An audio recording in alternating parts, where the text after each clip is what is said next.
Hello, welcome back to Love from Leo. My name is Tay, otherwise known as Love from Leo, and this is your message from the divine. So yeah, let's go ahead and shuffle and see what comes out. Hello, Aquarius.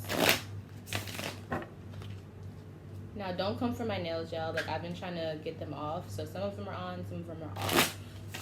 But that's not what this reading is about. But just a disclaimer: if you, for some reason, are into details and you see my nails are all messed up, don't come for me, honey. Okay.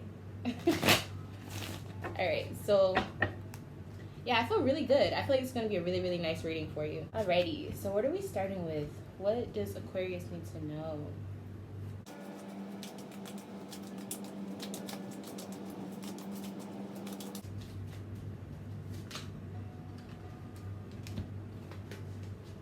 Wow, 4 cards.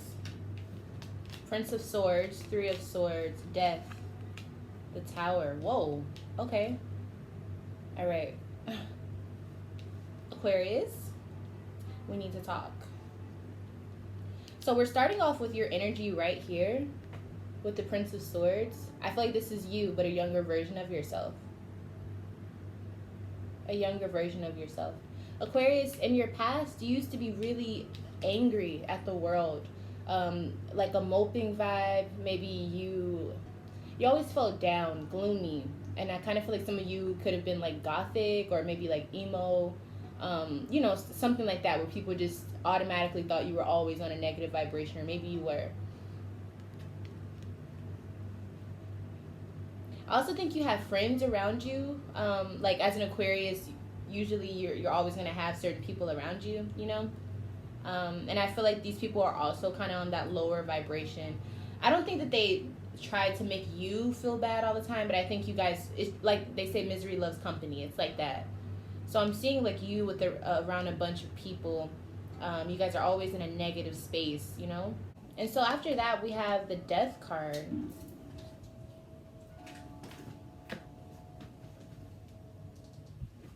So we have the Death card, and as soon as I said that, this the Strength card kind of like flew out on its own. It fell out of the deck. So I feel like, okay, in the past, yeah, you were sad. You had these friends around you who also were like low vibrational as well. I see weed here in the background of this person, so maybe you smoked a lot, maybe you still do. But with this Death energy here, like, I feel like something put a stop to all of that.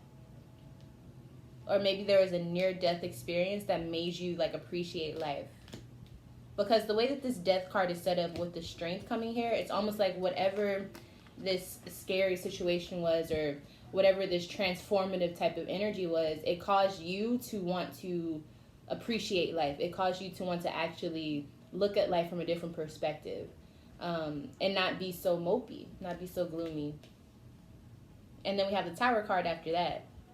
So it was like I, that's what I'm hearing. And then I also see the eye here, like your third eye, your first eye, as I like to say. It's almost like you had an experience, like a near-death experience is what I'm feeling. And then after that, you looked at life at a different way, a different vibration. Everything that you thought you knew, you destroyed those thoughts, because they're like, no, that's not what life is. Life is so much more. Life is so much bigger than the 3D, mundane type of thing. Almost like, you know that when they say you're not your experiences, like you're just experiencing, that's what I'm feeling for you. Like you had to wake up and realize you're not your experiences that have happened. You had to go through those. It's like you're just looking through someone else's eyes, basically, from a spiritual perspective. Remember, this is a reading that's not so mundane. We're focusing on the spiritual aspects of things. So it's like you were looking through you were using your body and believing that you are your body, when in reality you're the mind that's seeing through the body. And I think you had some type of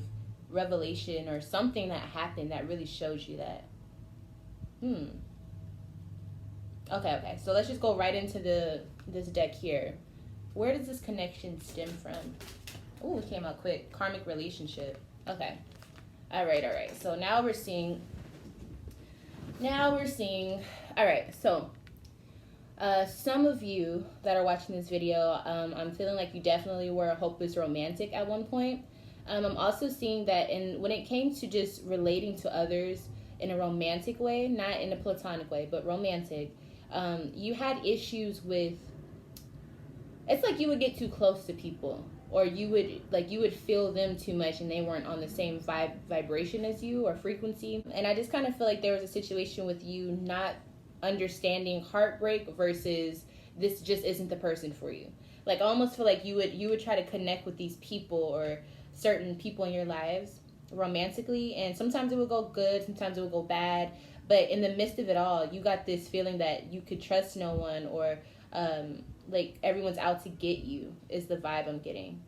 But it's from a very specific relationship. So for example, let's say when you were younger you had a crush on someone when you were little, and you really, really thought about this person all the time, and you finally went to tell them how you feel and they rejected you or they embarrassed you or something like that. It's like you took that type of vibe, the feeling of being embarrassed, you took that throughout your whole life because of that one situation, that one relationship in your brain where it wasn't even a relationship. It was literally just a person that you thought was attractive, or, you felt something for them, but it was never anything concrete for you to be that affected by it, but you were.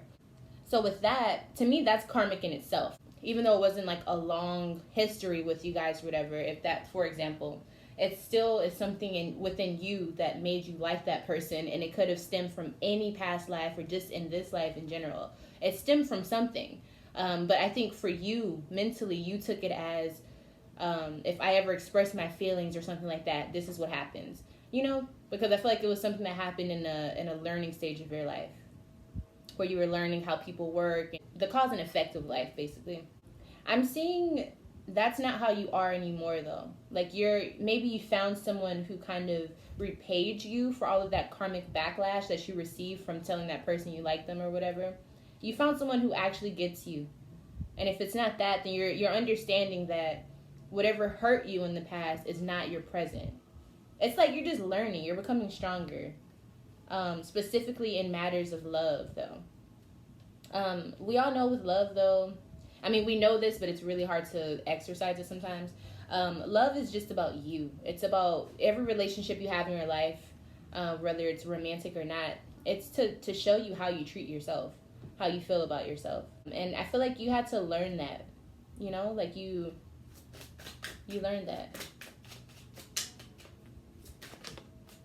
Failure. Yeah. So with this Taurus energy and then also this Saturn energy we have at the top of this card, this is saying there was a fixed time in your life where all you kept going through was fail. Or at least it seemed like that to you. In other words, you had to go through trials and tribulations in order for your spirit to understand what happiness truly is, what success really can be. What's that saying? You had to kiss a lot of frogs to find the prince, or something like that. Like, I don't know who the hell made that saying up, but it's almost like you had to go through something like that. You had to realize heartbreak after heartbreak, or maybe letdown, disappointments. And it can be outside of romance. It could be your family members. It's something about trust, though. Like, you had to learn love doesn't always have to be sacrificial. Maybe you always felt like you had to give up something and you didn't get anything in return. Again, that's how you treat yourself. That's why it will reflect in your relationships. So there's a sense of you, especially, I want to stress with this card, the Prince of Swords. This is you as your younger self, but even if you're not, I'm not saying in age-wise, I'm saying young as in mentally, mindfully, soulfully speaking. Before you kind of evolved into who you are at this point, I believe. If you see, he's holding the sword, and if you look at a sword, you can obviously see your reflection, and it's split kind of in the middle. And so I feel like you were kind of learning the duality between life sucks and life is fucking amazing. You had to get to that point by learning, like examining, being logical about emotions, learning what emotions are, becoming emotionally intelligent. There's this pattern of you just kind of looking at yourself. This is what I feel like. Like you probably are a person who's very introspective, like you have a lot of thoughts, and you carry out conversations with yourself. You really try to examine what you did wrong. Introspective, reflective, which is amazing. I love people who can do that, It seems as though with the hawk here, there's a hawk right on his shoulder. This is saying, I just saw one. I feel like this was saying that you had certain entities, beings, or maybe just your higher self in general. Maybe it was just your higher self looking and watching your back. It was always there. Maybe you always felt like there was someone or something there that was watching you, or keeping you together, keeping you sane, something, keeping you safe. and they were always there. So just keep that in mind. I feel like that if you've ever felt like there's just always something watching you, because there's been times you could have died or you should have died, like it was something there that was keeping you afloat. And then we also have the Aquarius sign right here. I'm just showing you guys things that I'm noticing on his chest. That's you. You as your younger self. Wow. You probably do or did smoke a lot of weed in your past, because I'm seeing just like a whole bunch of plants behind him, and that's probably why you always would think to yourself, you know. And then I'm seeing nature. Maybe you go outside. I'm feeling like someone who likes to walk in the park while they're high. So yeah. So you seem like you're always in touch with your intuitive spiritual nature, but the mundane, the 3D realm kind of got the best of you. Love got the best of you, because in this world, Venus, everyone loves Venus, right? So yeah, that's what I'm seeing here. I do think you're stronger. I do think you've already went through this phase. If you haven't, then you are about to be. But you've went through a phase where you learned that life isn't as bad as it seems. And also life isn't all about love. Love itself is a whole rabbit hole in itself, you know? It took time. Yeah, the Lovers and Temperance. Y'all, I can't make this shit up. It takes time, and it also takes a certain reflection within yourself. You have to find people. You don't even have to find them. They come to you usually, but there's a beauty with taking time to find the person that you need to be with, or the people, your friends that you need to be with. There's this recipe that has to be created. It's not just like, some people are lucky enough to where they're born with, you know, cousins or family members that are really those people for them, those rocks.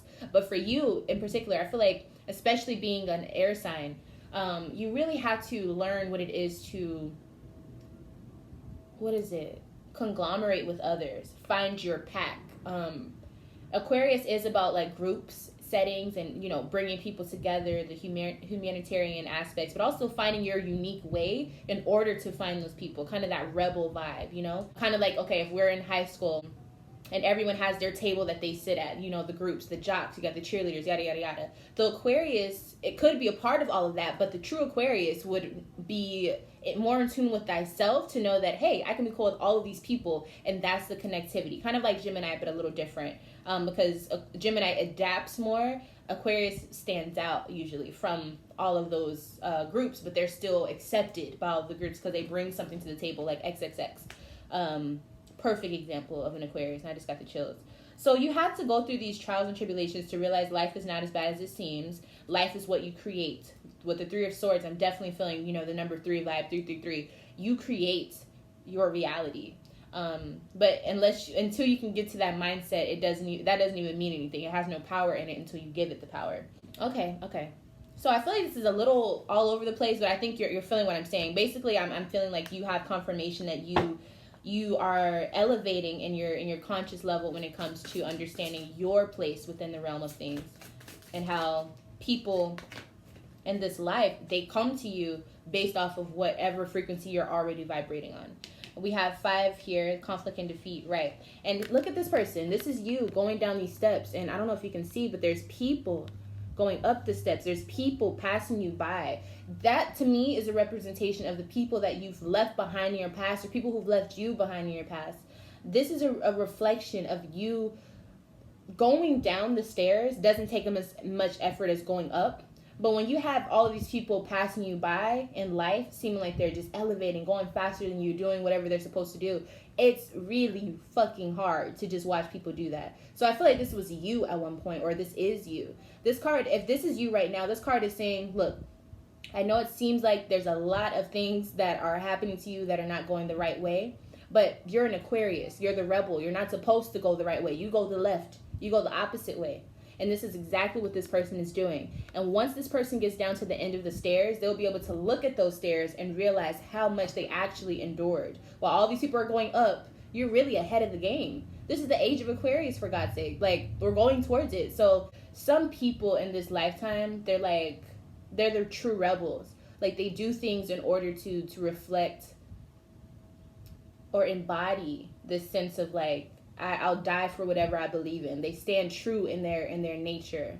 And that's an extreme version. But for you in your life, you have to stand for what you truly believe. If you believe you're a good person and you know that you deserve good things, then you have to know that. You just have to know everything that passed you by wasn't meant for you. And if your true purpose, if your true goal is to only attract the things that are good for you, of course there's going to be a lot of things passing you by. This is the land of lust. This is the land of being able to live in a physical and spiritual nature. Physical being, yes, it's good, yes, it's fun, but it can also represent this sense of like overindulging or getting lost. And so you're just finding your way through the crowd, Aquarius. You're finding your way through the crowd. Yeah, I mean, right here at the bottom of the card, there is a candle. This is your light that you're going towards.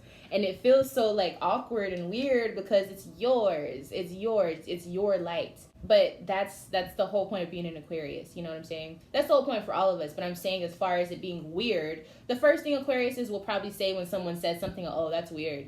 But it's because it's just, that's what the perception is for you as an Aquarius in this lifetime. You are the weirdo. That's why I say, hey, weirdos, like, listen, like, I get you. I'm the opposing side of you. I'm a Leo. But you have the gift to use that weirdness to combine things and make things happen for you with others. So you need these people in your life, but you don't need the ones who don't mean anything. The people that are not in your life, figure out what you learned from that lesson. What was the lesson that was to be taught with the people that didn't end up in your life? Don't fret over those people. Just realize what the lesson was. What was the lesson with not being around those people? What did you gain once they left? Because that's usually what you're supposed to look at, okay? All right, Aquarius. I hope that helps you. I hope that gave you some type of confirmation. It was a little all over the place, but I just feel like it's because you have been doing a lot of things. And also, I feel like this is something that's been happening for a really, really long time in your life. So it's like a culmination of a whole bunch of things in one little reading, you know? So we'll be doing more readings like this. When I do the timeless messages, they're not going to resonate for everyone, except for maybe a few people. But just know that, like, we're going to keep doing these messages so we can see what, you know, kind of be on track with your spiritual growth and evolution, just to kind of give you confirmation. Because I know sometimes when you're doing spiritual things, spirituality is about uniqueness, individuality, but also kind of where does it tie in with the bigger realm of things. So sometimes you need people to be here to kind of like, you're doing the right thing, you got this. But not just like that, but to also directly tap into the things that you really have been consciously thinking about, but you haven't physically put that out into the ethers yet. So like I said, thank you so much for watching this video. I really enjoyed diving into your energies. I hope that you'll join me for future readings. You can add me on Instagram. You can also sign up for private readings. I'll have everything on the screen here. And if you can't find it there, look in the description box below. But like I said, thank you so much for watching, and I'll see you in my next video. Bye, Aquarius.